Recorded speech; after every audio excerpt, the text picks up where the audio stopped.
It's a big day, guys. The Strength Running Podcast has reached an unbelievable milestone. We have hit 10 million downloads, and I'm ready to celebrate with you. I almost can't believe that we've hit 10 million downloads for the Strength Running Podcast. When I started it in 2016, I was happy that just a couple thousand people downloaded the podcast every week, but now tens of thousands of runners tune in to the Strength Running Podcast. And I couldn't be more thrilled because my entire goal with this show is to treat you like a pro runner. I want to surround you with the same experts that elite runners surround themselves with. The high-level sports psychologists, the world-class physical therapists, the expert strength coaches, the Olympic-level running coaches, Olympians, world champions, the best of the best. And that's who I've had on the podcast over the years. And thank you all to everyone who has subscribed, who has recommended the show to their running friends. I couldn't have done this without you. And to celebrate, we are planning the biggest giveaway in strength running history. Now, there are details at the end of this video, as well as in the description on the giveaway itself.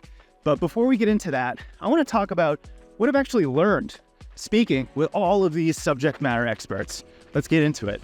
After more than 365 episodes of the podcast, I've learned a couple things from some of the best thinkers in the sport. And one of the things that comes up over and over again is this theme of consistency. But it's not the consistency that a lot of people always talk about. It's consistency with the training process. And there is a big difference between training and exercising. Now, exercising is when you're retired from trying to run races fast, when you don't really have any performance-oriented goals, and you're just running because it's good for you and you like it and it's a great time, right? There's nothing wrong with that. But it is different from training, which is a more methodical approach that's going to help you achieve a specific goal. How you structure your training depends on what your goal is. And it's this consistency with that very cyclical process of easy training, base training, moving into more difficult race-specific training, and then you're peaking for a race, and then you're taking some rest and recovery, you're taking some time off from running, and then the cycle continues. And this is really important for anybody who wants to reach their potential, for anybody who wants to see just how good they can be. Because a lot of runners don't do this. A lot of runners take a 3 to 4 month period of time off from training. They will have their mileage, they'll stop running long runs and workouts. And it's this situation where they think they're in maintenance mode. They call it an off season. And it's really not a productive time for most runners because they're not really maintaining their fitness level. They are actually exercising at a substantially lower level than they had previously. And what happens during these periods? Detraining. If you're not growing, you're dying. And period of detraining is going to accompany any period of time where you are not consistently training. Yes, you need those rest periods. Yes, you need those periods of easy training, but it should all be part of that cyclical process. So if you're someone who does want to reach their potential, follow the advice of some of the best thinkers in the sport of running and be consistent with the training process. Focus on cyclical training.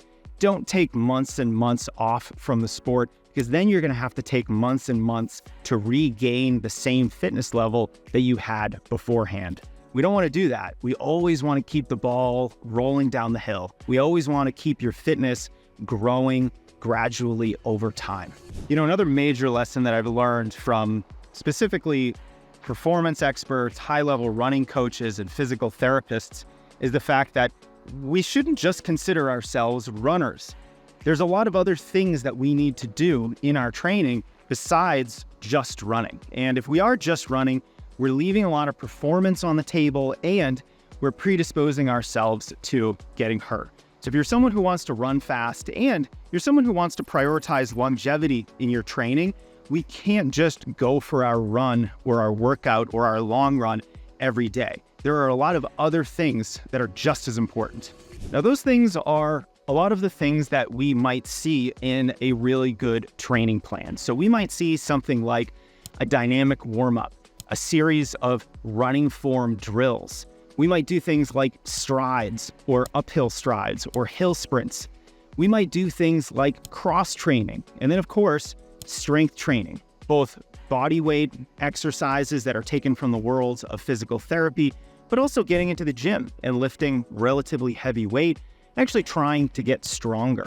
All of these things are done to support your running, to supplement your running, and to make your running feel a little bit easier, and also to enable you to get in more training. Because after all, running as an endurance sport is somewhat predicated upon how much of it you can do. So that's why we get into the gym to get stronger. That's why we improve our athleticism and increase our coordination with dynamic flexibility routines. And this is why we work on our form and technique with drills, and even things like strides and hill sprints are going to help your running form. So I want to impress upon anyone watching this that you are not just a runner. You are an athlete that specializes in running. You're going to do a lot of other things in your training too. So if you want to stay healthy, if you want to have many decades in the sport, and if you want to maximize your performances, let's prioritize all the non-running aspects of our training, because they do enable better and more training. It's going to help you become a better runner. Another huge lesson I've learned, particularly from dietitians, physiologists, and coaches, is the fact that you can't really train well. You can't try to run a PR if there's no space in your life for that kind of training. Let me explain. See, here's the thing. Running is a pretty big stress on your body. So is the weightlifting, so is the extra drills, strides, the dynamic warm-up that you're doing. All of this is a big stress. And it's not just a stress on you physically, it is a stress on you psychologically. And the body can really only deal with so much stress, because it doesn't really matter if you are experiencing training stress, or you're at work under a tight deadline, you're trying to manage professional stress, or you're just having relationship drama and you're dealing with some of that personal stress in your life. No matter what kind of stress you're dealing with, it's causing hormonal changes in your body, and your body doesn't know the difference if it's coming from training, from work, from your personal life, or wherever it might come from.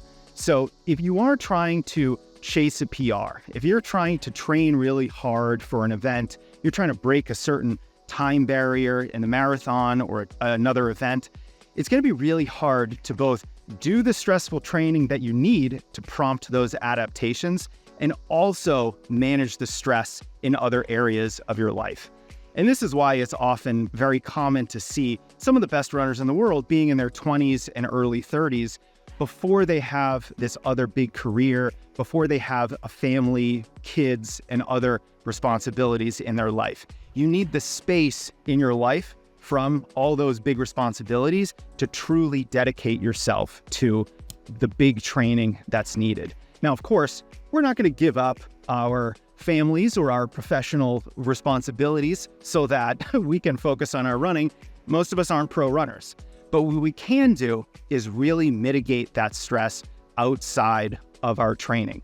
Because if we want to do the training, there's no getting around it. We're going to have to manage and absorb that stress. It's going to help us become better runners.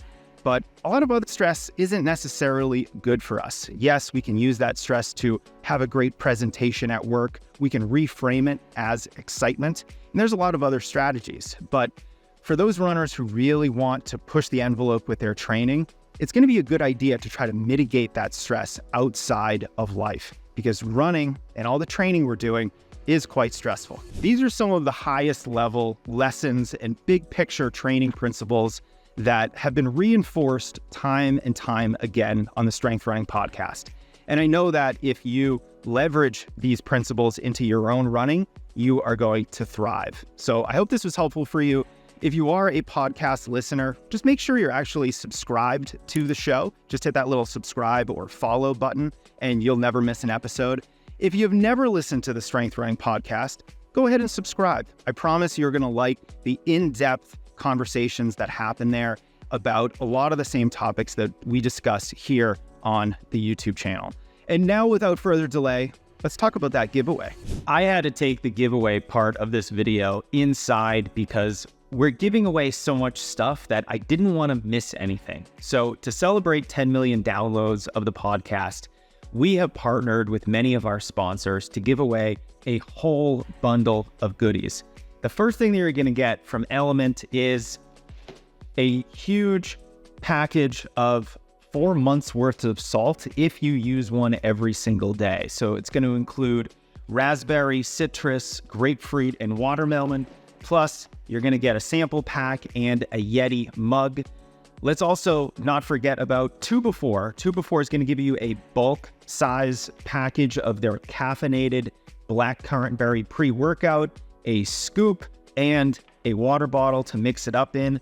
Our sponsor Previnex is going to give you one of my favorites, this Nourify meal replacement shake, as well as Joint Health Plus and Immune Health Plus. PUMA is giving you a free pair of running shoes. I will also ship you a new copy of the Performance Training Journal and any strength running program of your choice. So go to strengthrunning.com/giveaway, enter our giveaway. Let's celebrate 10 million downloads of the Strength Running Podcast. I couldn't have done it without you. So thank you so much. And if you do have any questions about any of our sponsors and the giveaway that we have put together for you, leave a comment under this video.